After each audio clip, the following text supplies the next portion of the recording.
Assalamualaikum warahmatullahi wabarakatuh.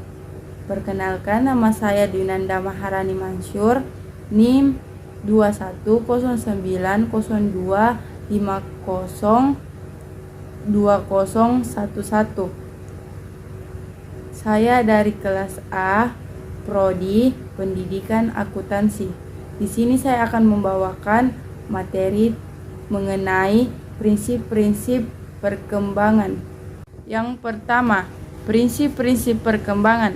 Prinsip-prinsip perkembangan dibagi menjadi 6, yaitu yang pertama, perkembangan merupakan proses yang tidak pernah berhenti atau disebut juga dengan never ending process, yaitu perkembangan baik fisik maupun psikis berlangsung secara terus-menerus segala masa konsepsi sampai mencapai kematangan atau masa tua.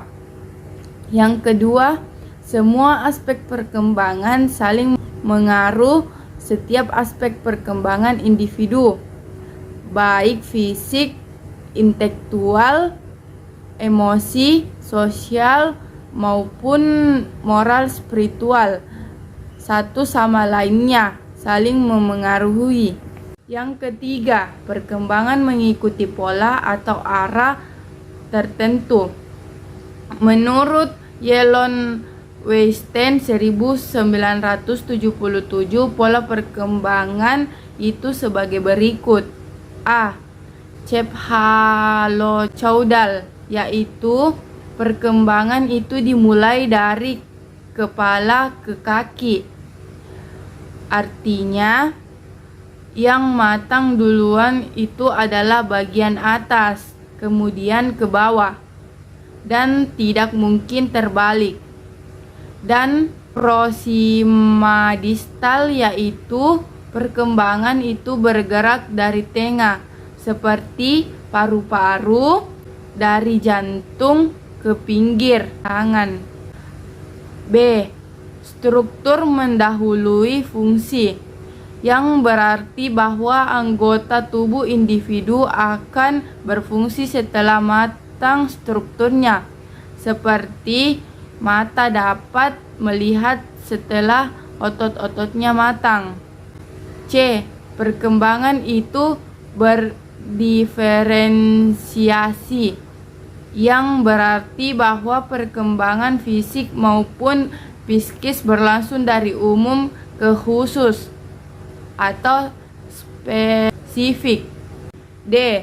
Perkembangan berlangsung dari konkret ke abstrak, yaitu berarti bahwa perkembangan itu berproses dari kemampuan berpikir konkret, yaitu objek tampak, menuju ke abstrak, yaitu objek tak tampak. E.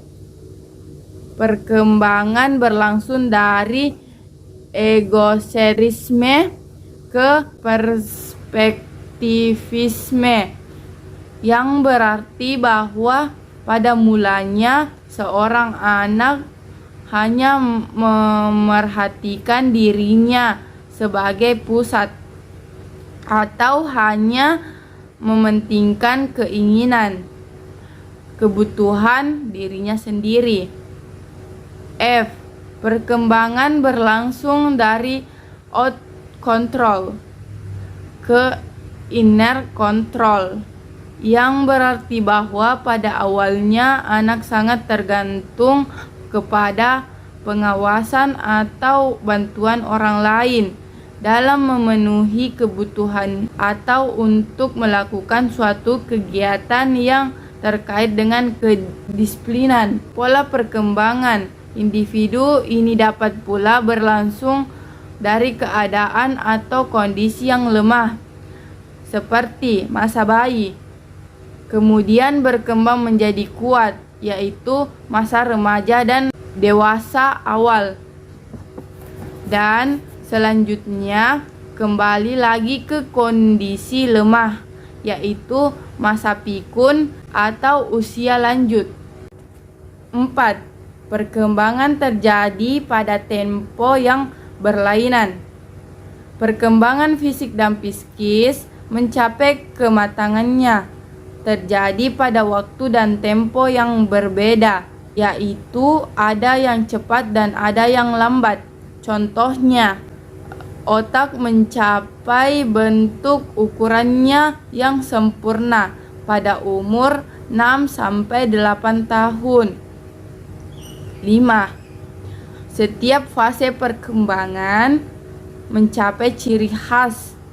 Prinsip ini dapat dijelaskan dengan contoh. Sampai usia 2 tahun, anak memasatkan perhatiannya untuk menguasai gerak-gerik fisik dan belajar berbicara. Dan yang kedua itu pada usia 3-6 tahun. Perkembangan dipusatkan menjadi masa sosial, yaitu belajar bergaul dengan orang lain. Yang keenam, setiap individu yang normal akan mengalami tahapan atau fase perkembangan. Prinsip ini berarti bahwa menjalani kehidupan yang normal dan berusia panjang, individu akan mengalami masa atau fase perkembangan, masa konsepsi bayi, kanak-kanak, anak remaja, dan dewasa. Selanjutnya, prinsip-prinsip kesatuan organis. Perkembangan individu merupakan satu kesatuan antara beberapa fungsi, saling mengaruhi antara satu dengan yang lain. Contohnya, perkembangan kognitif. Anak harus juga ditinjau dari perkembangan yang lain, efektif atau psikomotorik. Implikasinya, pelajaran-pelajaran yang diberikan harus berhubungan satu dengan yang lain. Adanya kurikulum yang terintegrasi dengan baik. Tempo dan irama perkembangan, yaitu menekankan bahwa masing-masing individu memiliki irama sendiri dalam perkembangannya. Contohnya, ada yang cepat dan ada yang lambat.